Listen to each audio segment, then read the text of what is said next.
The terrors beyond the door. It was a typical Friday evening for Sarah and David, a young couple in their late 20s. They had just moved into a quaint two-story house in a peaceful suburban neighborhood.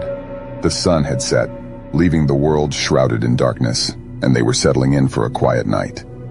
Little did they know that this night would turn into a nightmare they'd never forget. Sarah was in the living room, engrossed in a book, while David was upstairs working on his laptop. The only light in the house emanated from a small lamp near Sarah. The rest of the house was cloaked in shadows. Their two dogs, Max and Luna, lay beside Sarah, their ears perking up at the slightest sound. Around 11:30 p.m., Sarah heard a soft, rhythmic tapping coming from the front door. At first, she thought it was just the wind, but the tapping persisted, growing louder and more deliberate. She glanced at the dogs. They were on high alert, their hackles raised. Heart pounding, Sarah cautiously approached the door, her curiosity mixed with unease. She peered through the peephole but saw nothing. The porch light was on and the front yard seemed empty. She hesitated for a moment, then decided to open the door just a crack. The instant she did, an icy gust of wind blew into the house, extinguishing the nearby lamp. She gasped, shivering from the cold and fear.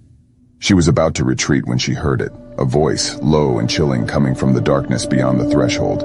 "Let me in, Sarah." The voice sent a jolt of terror through her. It was a voice she didn't recognize, a voice dripping with malevolence. Panic surged as she slammed the door shut, locking it with trembling hands. "David!" she screamed, racing up the stairs. "David, someone's at the door!" David rushed down, his face etched with concern. Sarah explained what had happened as he tried to comfort her, assuring her it was probably just a prank or a stranger with the wrong address. But deep down, unease gnawed at them both. As they debated calling the police, their attention was drawn to the front window. Shadows moved outside, silhouettes of figures huddled near the house. Panic surged as they realized it was not a simple misunderstanding. They were being targeted.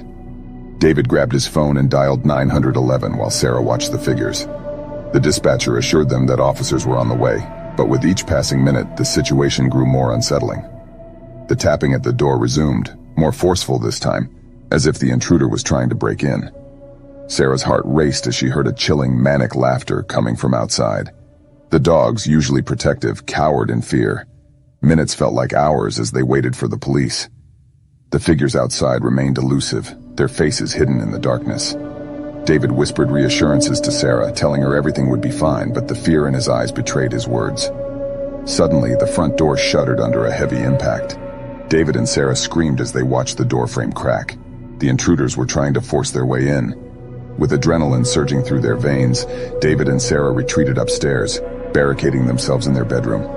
David held a baseball bat while Sarah clutched her phone, ready to dial 911 again if needed. The intruders continued their assault on the front door, their determination frighteningly relentless. David and Sarah could hear their muffled voices taunting and threatening, vowing to get inside. As they waited in fear, the sound of sirens grew louder, and the intruders outside seemed to sense the impending arrival of the police. They retreated into the darkness, vanishing as quickly as they had come. The police arrived minutes later, and David and Sarah explained what had transpired. Officers conducted a thorough search of the area, but found no trace of the intruders. They assured the couple that patrols would be increased in the neighborhood, and they should contact them immediately if anything else happened. The rest of the night was spent in a state of heightened alertness. Sarah and David struggled to sleep, their thoughts consumed by the terrifying events. They couldn't shake the feeling that the intruders were still out there, watching and waiting. The incident remained a mystery, an unsettling intrusion into their lives that left them with lingering fear and paranoia. They never discovered the identity of the intruders or their motive, and the thought of what might have happened if the police hadn't arrived in time haunted them. The terrors beyond the door had left an indelible mark on their lives, a reminder that sometimes the darkness that lurks just outside our homes can be more terrifying than anything we can imagine.